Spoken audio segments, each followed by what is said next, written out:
Assalamualaikum warahmatullahi wabarakatuh. Saya Nurrehan binti Ismail. Hari ini akan membentangkan tugasan individu kertas konsep perancangan pendidikan.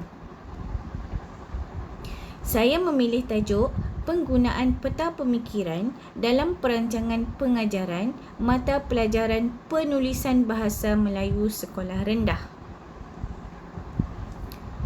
Tujuannya adalah untuk membincangkan tentang keperluan peta pemikiran dalam perancangan pengajaran mata pelajaran penulisan bahasa Melayu sekolah rendah. Hasil dapatan kajian lepas, murid mengalami kesukaran untuk mengingat rumus-rumus bahasa dan fakta-fakta dalam mata pelajaran penulisan bahasa Melayu dibuktikan bahawa dapat diatasi melalui penggunaan peta pemikiran I-Think. Implikasi kelebihan peta pemikiran sebagai bahan pengajaran untuk merangsang pemikiran murid. Kekurangan, peta pemikiran tidak dapat dilaksanakan sekiranya guru mempunyai keupayaan yang rendah untuk merancang dan melaksana pengajaran. Kesimpulan, kertas konsep ini ditulis untuk membincangkan kepentingan perancangan pengajaran guru dalam PDPC dengan menggunakan peta pemikiran di dalam kelas untuk mencapai matlamat dan hala tuju pendidikan sejajar dengan dasar Pelan Pembangunan Pendidikan Malaysia 2013-2025 dan cadangan kajian akan datang agar lebih banyak pengkaji mengkaji kaedah-kaedah yang lebih menarik untuk dijadikan medium perancangan pengajaran murid di dalam kelas. Sebagai pengenalan, bahasa Melayu sekolah rendah di Gubal berfokuskan kepada hasil pembelajaran yang perlu dicapai oleh murid. Hasil pembelajaran yang berteraskan kemahiran bahasa seperti yang telah dilaksanakan dalam sistem pendidikan negara kita pada masa kini amat menitik beratkan 5 kemahiran asas yang diterapkan kepada setiap murid, iaitu kemahiran mendengar dan bertutur, kemahiran membaca, kemahiran menulis, kemahiran mengira dan kemahiran menakul. Nur Aziah 2007. Pelaksanaan program oleh Kementerian Pendidikan Malaysia untuk meningkatkan dan membudayakan kemahiran berfikir dalam kalangan murid sekolah bertujuan untuk melahirkan murid yang berfikiran kreatif, kritis dan inovatif. Salah satu alat yang boleh mendukung pelaksanaan program ini melalui penggunaan peta pemikiran oleh guru-guru bahasa Melayu khususnya sewaktu melaksanakan sesi PDPC.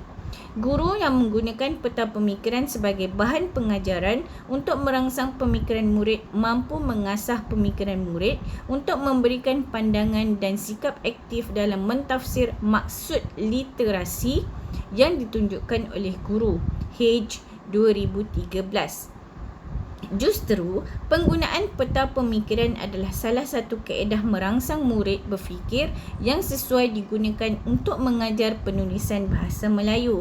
Dengan menggunakan peta pemikiran yang ringkas dan mempunyai fungsi berfikir yang tersendiri, murid dapat mengingati fakta dan memahami maklumat yang hendak disampaikan dengan berkesan.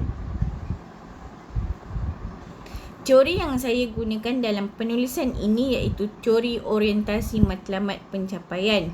Murid yang berorientasikan matlamat pencapaian dikaitkan dengan penggunaan strategi permukaan seperti pembelajaran rote yang mungkin boleh menyembunyikan prestasi yang lemah dalam jangka pendek tetapi tidak membantu meningkatkan pembelajaran untuk jangka panjang.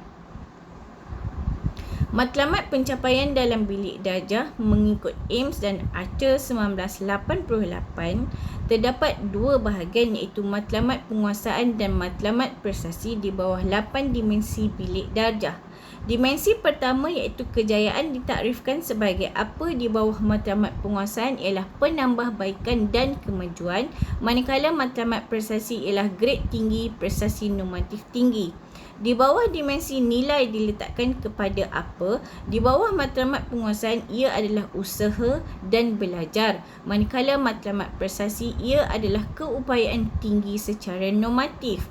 Dimensi sebab kepuasan di bawah matlamat penguasaan ia adalah bekerja keras dan mencabar, manakala matlamat prestasi ia adalah berbuat baik lebih baik daripada orang lain.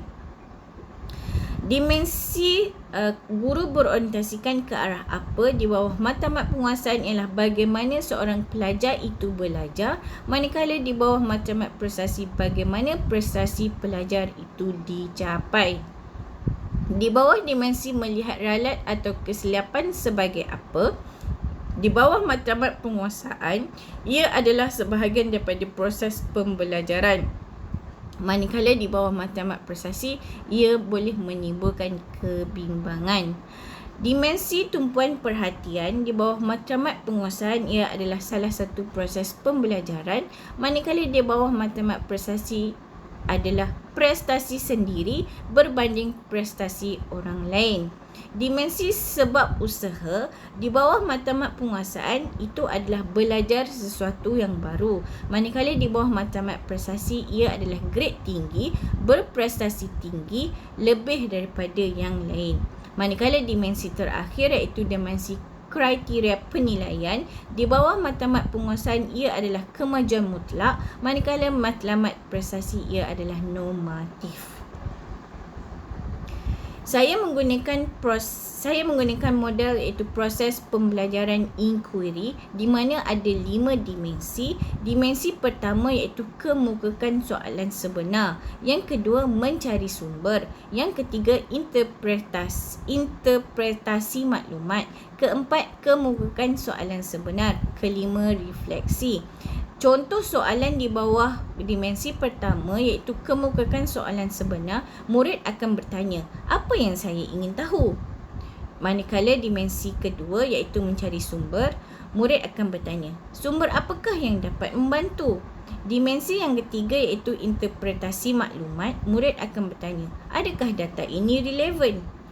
Dimensi keempat iaitu kemukakan soalan sebenar, apa poin utama saya? Manakala dimensi terakhir iaitu dimensi refleksi, murid akan bertanya, apa yang telah saya ingin pelajari? Kesinambungan inquiry. Ia berfokuskan kepada 2 benda iaitu kuantiti maklumat dan bimbingan yang harus diberikan kepada murid oleh guru. Kuantiti maklumat seperti contoh soalan berpandu, prosedur dan jakaan hasil. Bell, Samantana, Binns 2005, Heron 1971 dan Seward 1962. Kajian literatur yang telah diambil untuk penulisan perbincangan ini yang pertama iaitu Yahya dan Azmi 2012 yang melihat keberkesanan penggunaan strategi peta pemikiran dalam PDPC penulisan karangan berbentuk argumentatif. Kajian ini dijalankan terhadap 43 orang murid tahun 10 di salah sebuah sekolah menengah Arab di Brunei Darussalam.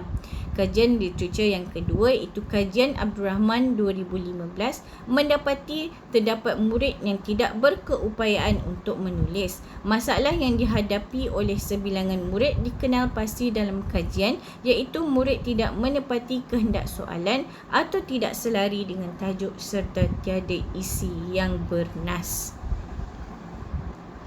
2 artikel jurnal yang saya pilih untuk dikaitkan dengan tajuk ini ialah tajuk pertama, Profile of the Ability of Teachers in Planning and Carrying Out 4C Skills Oriented Teaching 2019 dan tajuk kedua ialah Indonesian Teachers Manage the Lesson Plans in Learning Pros January 2022.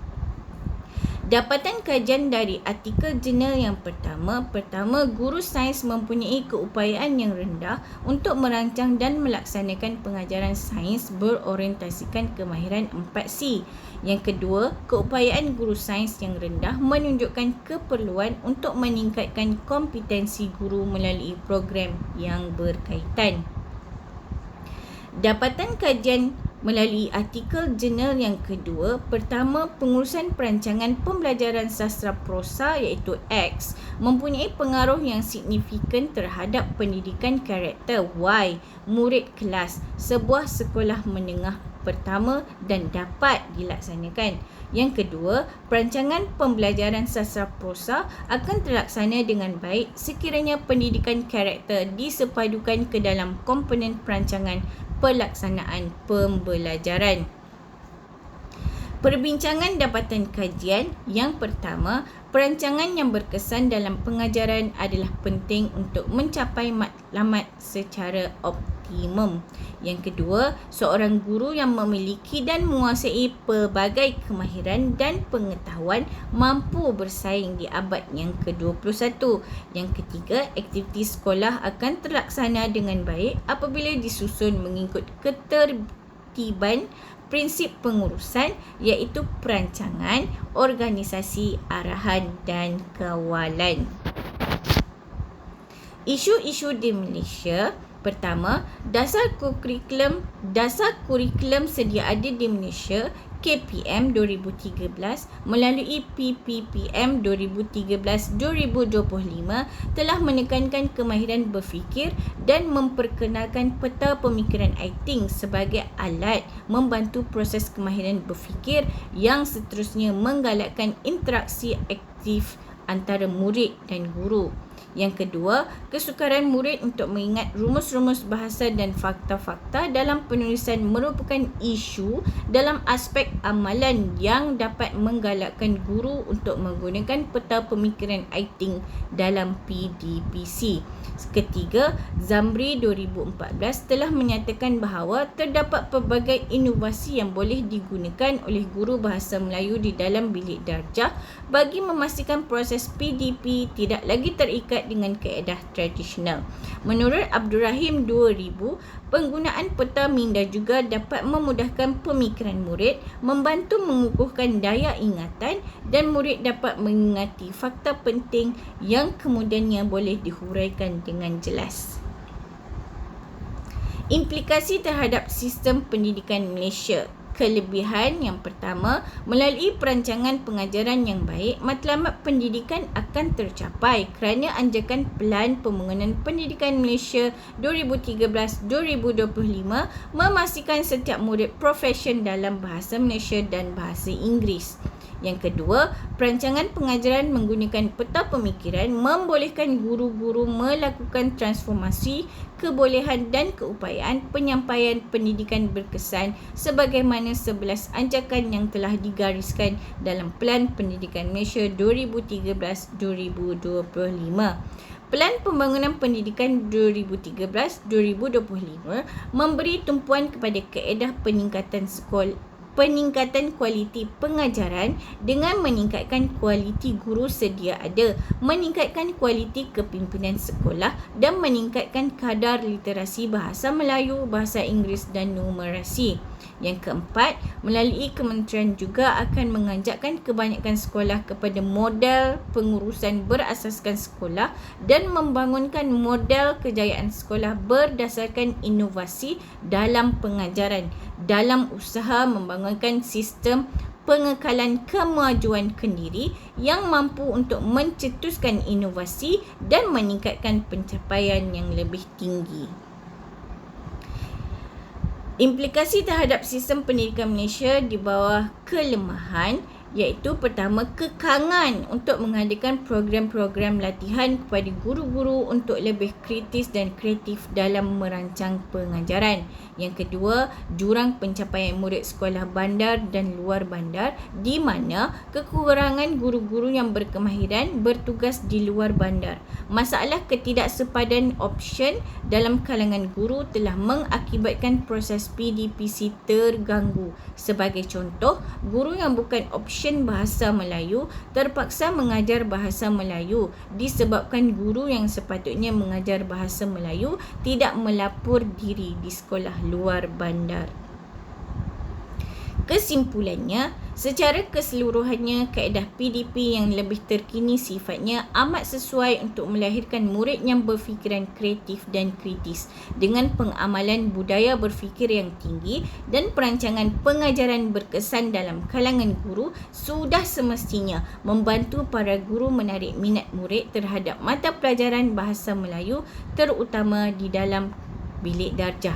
Hal ini bermakna kaedah PDP yang lebih bersifat konvensional iaitu pengajaran yang lebih berfokus guru sudah lagi tidak relevan pada masa ini. Sehubungan dengan itu, kaedah PDP yang bersifat terkini seperti penggunaan peta pemikiran ini perlu menjadi pegangan warga guru pada era globalisasi ini demi melahirkan murid yang mempunyai minda kelas pertama. Ini adalah beberapa rujukan yang saya telah rujuk, iaitu adalah dari tahun 2011 hingga 2022, termasuklah 2 artikel jurnal yang telah saya pilih. Akhir kata, sekian, terima kasih. Jazakumullahu khairan katsira. Terima kasih, Doktor.